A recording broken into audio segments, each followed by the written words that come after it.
Celebramos hoje o Dia do Motociclista, um dia para celebrar os que pilotam motocicletas profissionalmente ou por hobby também.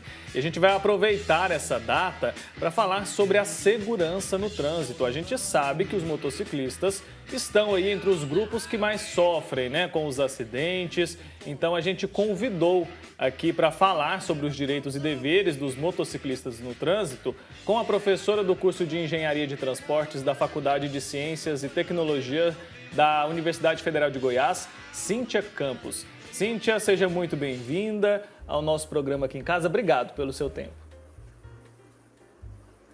Muito obrigada, eu agradeço o convite. Muito obrigada, bom dia, Wilker, bom dia, Marina.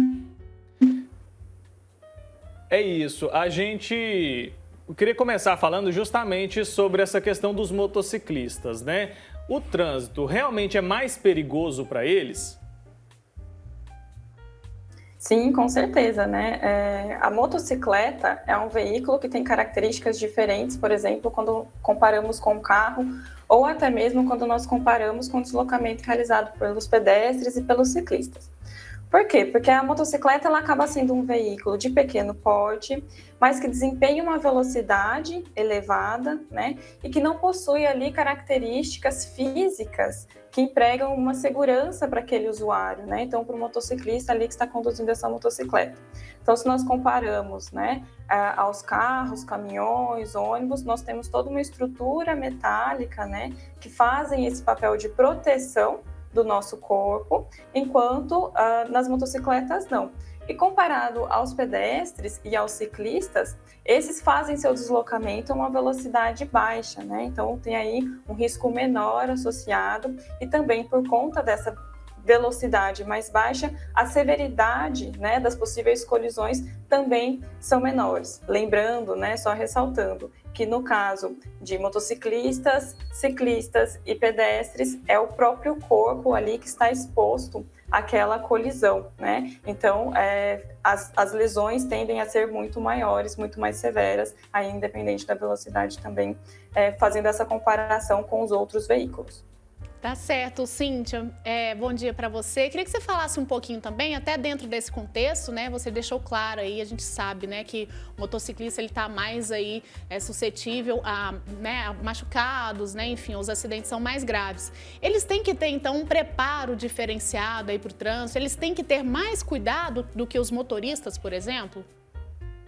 Sim, é muito importante também, esse ponto de vista de maior cuidado com os motociclistas, do próprio motociclista e também dos motoristas dos outros veículos. Por quê? Então, como nós mencionamos, como eu mencionei anteriormente, esse veículo é um veículo de porte menor que desempenha uma alta velocidade. Então, ele fica mais suscetível a ser enquadrado naquele ponto cego dos nossos veículos, Então, para o motociclista, ele precisa ter em mente que ele pode não estar sendo visto pelo condutor do outro veículo, por ele ser de menor porte, e o condutor do outro veículo, ao realizar suas manobras no trânsito, também precisa se lembrar disso, que ele pode ter um motociclista que está enquadrado no ponto cego do seu veículo, Então, hoje nós temos aí dispositivos de tecnologia que auxiliam a ter esse campo de visão aumentado, Então, diminuir esse ponto cego, que era mais crítico ainda nos veículos maiores, então em caminhões e ônibus, mas ainda assim é importante ter essa cautela, Do ponto de vista do motociclista também, a gente precisa lembrar que é comum, nós vemos aí algumas manobras no trânsito, como costurar o trânsito, aí passando entre os veículos, aproveitando que é um veículo de menor porte, que possibilita de fato que ele consiga realizar essa manobra, mas essa manobra também acaba sendo arriscada, exatamente por essa questão, por ele poder se enquadrar nesse ponto cego do veículo e não ser visto, E aí nós temos aí diferentes casos de colisões que podem acontecer e aí em diferentes dimensões. Essa questão do preparo, é muito importante, dada essa exposição, essa vulnerabilidade dos motociclistas. Quando a gente vai tirar a habilitação de moto, a gente percebe que é um curso ali muito caro e pouco eficiente.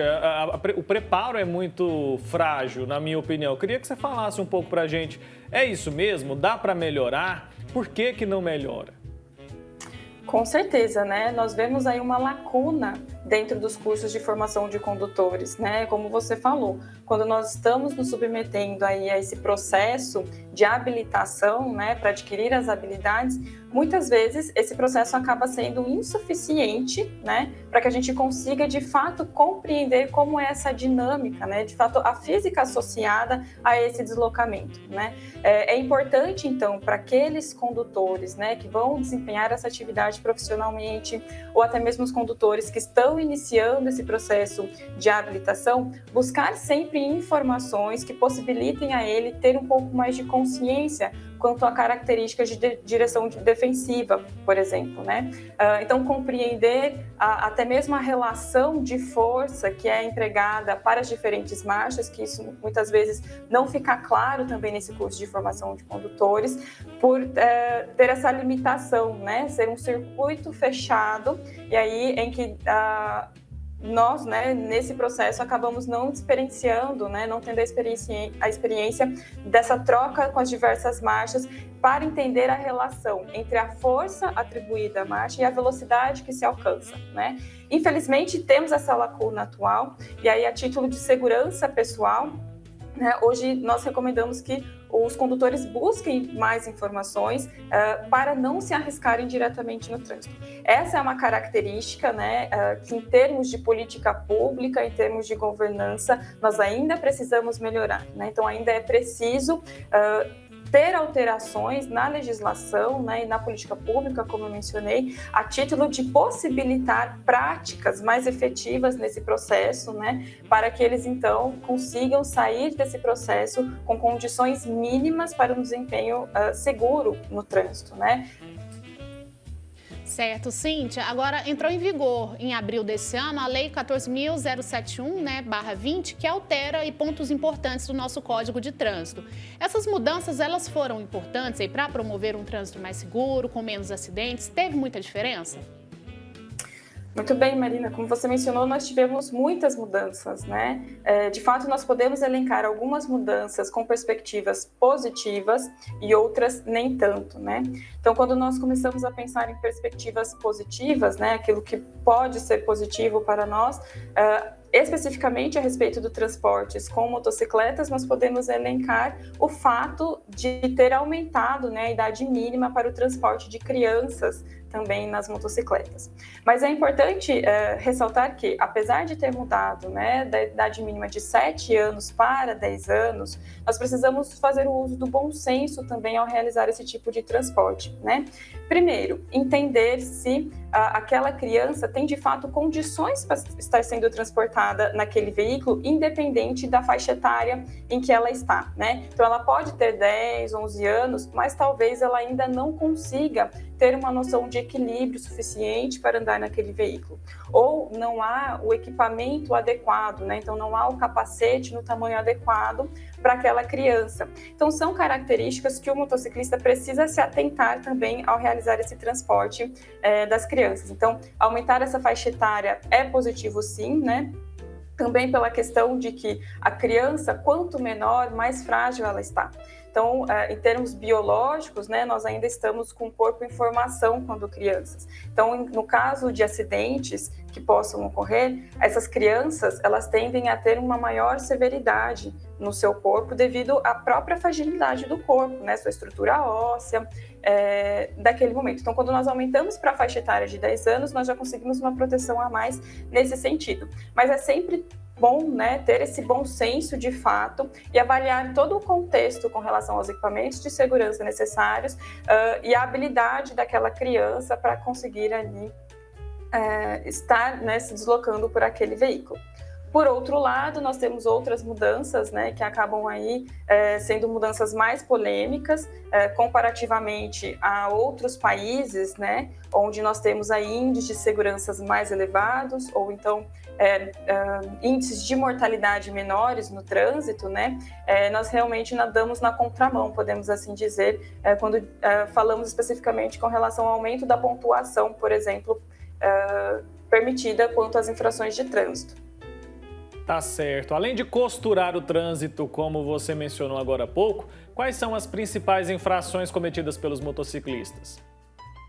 É muito comum, né, Wilker, nós observarmos no trânsito, e isso se revela também pelos dados, o desrespeito à sinalização do semáforo, né? Então, de fato, passar por aquele semáforo quando ele ainda está vermelho, e o excesso de velocidade, né? Então, novamente, nós temos aí um veículo de alta potência, né, que consegue desempenhar altas velocidades, não precisa de muito espaço para isso, e temos também outras características, né, associadas a esse perfil, características de jovens, homens, né, que são características aí, de fato, das maiores vítimas do trânsito. Então, motociclistas, jovens e homens estão entre as principais vítimas do trânsito.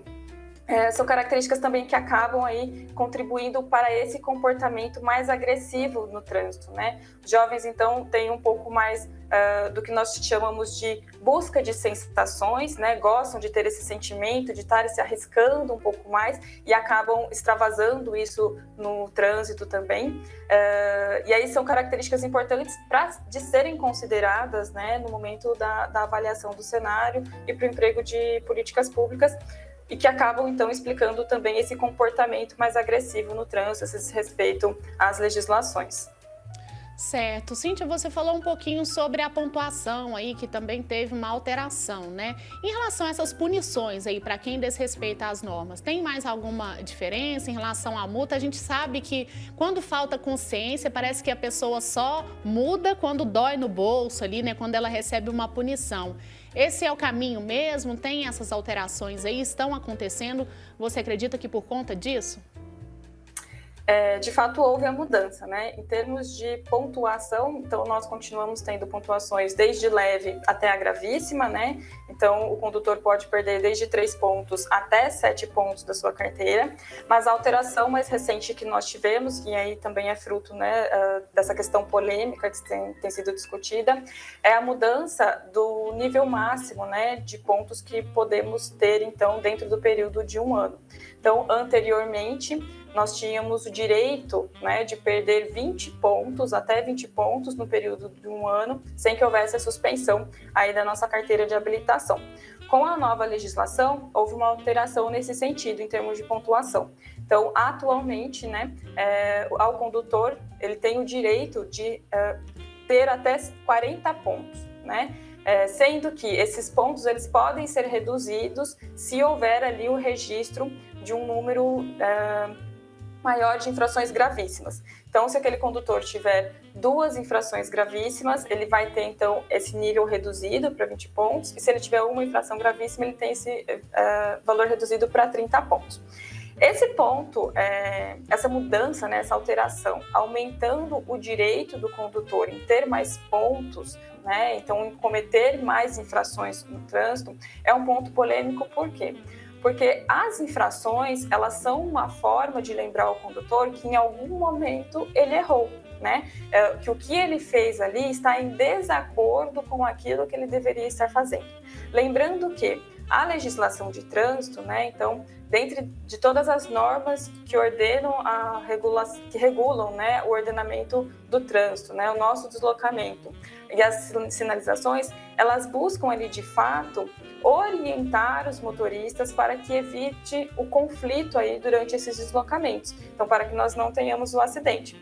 A partir do momento em que o motorista, e seja motociclista, né, ou todos com os motoristas, desrespeitam alguma norma de trânsito, ele está causando ali uma brecha para que haja um acidente de trânsito, né? Então, a multa, né, ou a infração, ela vem com o papel de lembrar o condutor de que, olha, aquilo que você fez está inadequado e poderia ter causado algum distúrbio no trânsito ou algum acidente no trânsito, né? Então, é uma forma de lembrar o condutor que muitas vezes vê essa penalidade, né, a multa ou a possibilidade de perder a carteira de habilitação, o direito de dirigir, como algo mais relevante do que poder perder a própria vida, né? Então, quando nós vemos ali as multas por excesso de velocidade, por exemplo, por que elas existem, né? Por que existe a fiscalização pelo excesso de velocidade? Porque se o condutor exceder a velocidade a qual foi estabelecida como máxima para aquele projeto, para aquela infraestrutura viária, ele vai estar incorrendo em risco não só para ele, mas para todos que estão transitando ali. Então, para além da pontuação, né, é importante nós sempre termos em mente isso, que essas infrações, elas existem por um motivo, né, que é também nos resguardar nos nossos deslocamentos. Houve também a ampliação do prazo de validade do exame para renovação da CNH, né? Queria que você explicasse para a gente como era, como é que ficou e a sua opinião a respeito dessas mudanças. Sim, Wilker. Houve essa alteração, né? Então agora há uma diferença de acordo com a faixa etária, né? Que nós tínhamos também, mas aí era quando nós já atingimos uma idade, né, maior. Hoje, o tempo para realizar a renovação da CNH passou a ser de 10 anos, né, para os motoristas até 50 anos. A partir de 50 anos, esse tempo para renovação passa a ser 5 anos e a partir de 70 anos passa a ser 3 anos. Mas é importante referir que ainda cabe ao médico, né, perito, que vai fazer essa avaliação, o direito de estabelecer um prazo menor para esse retorno, né? Então, de fato, quando nós avaliamos essas faixas etárias, são faixas etárias que começam a ter um perfil diferenciado na condução, pois a própria idade, né, começa, de fato, a dar algumas respostas diferentes, né? Então, podemos ter uma redução no tempo de percepção e reação, por exemplo. Nossas forças, né, os músculos começam também a perder um pouco de força. Então, foi importante, né, nesse ponto de vista, manter prazos menores com o avançar da idade e também manter essa possibilidade do médico perito, ao observar, né, alguma consideração muscular, alguma consideração psicológica, em que ele julgue conveniente esse condutor retornar, né, para a sua avaliação num tempo menor de 10 anos, ele também pode fazer isso, né? Então, tivemos essa mudança aí em termos de legislação. Tá certo. Cíntia, agora, para quem para em ciclovia ou ciclofaixa, que a gente sabe que muitas cidades aí estão adotando bastante, né, em todo o Brasil, essa pessoa, esse motorista, esse condutor, ele será multado? Como é que fica em relação a isso? Sim, essa foi mais uma nova alteração, né? Mas é importante nós lembrarmos também que o CTB ele já previa que os veículos maiores são responsáveis pela segurança dos menores, né? Então, respeitar o espaço dos pedestres e respeitar o espaço do ciclista também é uma forma de garantir a segurança do pedestre e do ciclista, né? O que mudou agora é que na legislação está explícito, né, que ao desrespeitar esses espaços, né, especificamente falando do ciclista, pois já falávamos anteriormente no código do passeio, né? Então as calçadas por onde os pedestres caminham, ele está assim sujeito a receber multa, né, por esse comportamento. Tá ótimo, Cíntia. Obrigado, viu, pela sua participação. Acho que a gente conseguiu explicar bastante e alertar principalmente, né, as pessoas que estão no trânsito todos os dias, não só os motociclistas, né? Acho que todo mundo é responsável pela segurança de todo mundo. Acho que a gente conseguiu fazer um alerta importante. Obrigado pela sua participação e até uma próxima oportunidade, viu? Eu que agradeço, Wilker, Marina. O espaço, né, realmente é sempre importante lembrar, né, as condições para que tenhamos um trânsito mais seguro, né, e aplicarmos ali a nossa cidadania dentro do trânsito, afinal todos nós transitamos de alguma forma ou de outra. Obrigada pelo espaço. Obrigada, um abraço, Cíntia. É isso, né, gente? Somos todos responsáveis, né? Não importa aí se somos motoristas, motociclistas, pedestres, ciclistas, todos estamos aí no mesmo barco, né? Então é cada um fazendo a sua parte, cuidando do próximo também, né, Wilker? Isso é muito importante para que a gente tenha mais segurança. Exatamente, e se cuidando também, né, Marina? A gente vê motociclistas fazendo cada coisa no trânsito e a gente pensa, essa pessoa não tem amor à vida, né? Eu andei de moto por uns 5 anos seguidos. Nunca sofri acidente, porque sempre fui muito medroso. E aí me disseram que quando a gente perde o medo... bem. Exatamente. Quando a gente perde o medo, é que as coisas ruins acontecem. Então, você aí que anda de moto, conhece alguém que anda de moto todos os dias, aproveite esse dia do motociclista para alertar essa pessoa sobre os riscos de estar no trânsito todo dia ali. Tenha amor à vida, né? Se cuide, se ame sempre, né? Isso é muito aí. importante. Dê valor ao dom da vida que o Pai Eterno te concedeu. Exatamente. Exatamente.